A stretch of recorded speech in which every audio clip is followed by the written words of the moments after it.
Hello! Welcome back to the channel. As you could have probably guessed by the intro, today's video is the start of a new series. This episode won't be too long, it's mostly just me messing around with various pieces, just something that'll help me get a feel for the map, and just a way I can find a cool theme. Anyway, let's jump right into it.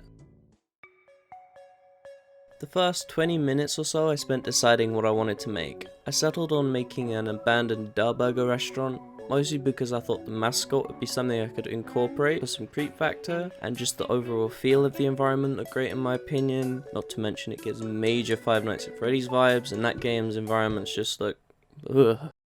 Anyway, I started making a more dirty version of the walls we're already familiar with. The blue trim at the bottom I had no problem with making, it was just a matter of using one of the blue walls from the Sweaty Sands gallery, which honestly looked perfect. The main problem that arose was finding the main brick texture and a dull orange stripe I could put through the middle. Now the problem with the brick wasn't necessarily me having an issue finding something that worked. No.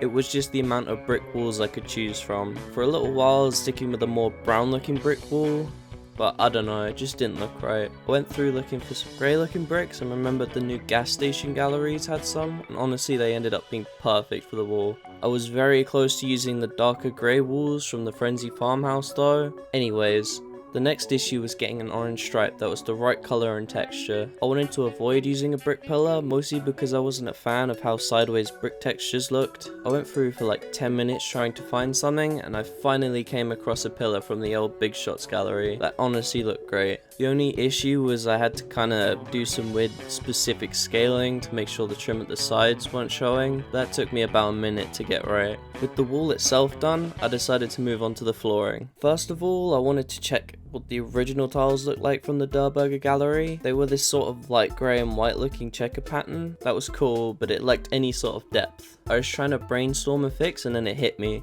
The new primitive galleries got new textures which included the same shades of grey that I needed. Using primitives also allowed me to make custom damage to the tiles, which is something that is needed to avoid stuff looking too samey. I was finding it hard to settle on a texture for underneath the tiles. I went back and forth with different sizes, textures, colours, nothing was really sticking with me. I decided I didn't want to be on this for too long, so I decided to go with the mud from the Swamp Terrain gallery. Next I got to work on actually laying out a little starting area for the map. I didn't need to figure out a ceiling because I already had one planned, and I must admit, the trouble I went through trying to find a good flooring was kind of unnecessary because I ended up going with a damp decay looking wooden flooring for the starting area. I plan on using the tiles further into the restaurant though, so don't worry. This last part was basically just me figuring out props and lighting. The props were fairly simple. I just found a bunch of rubble, dirt piles, posters and cobwebs and threw them in the room. Now the lighting on the other hand was harder for me as I'm like really particular about the atmosphere of the maps. So if the lighting sucks, the map's basically ruined in my eyes.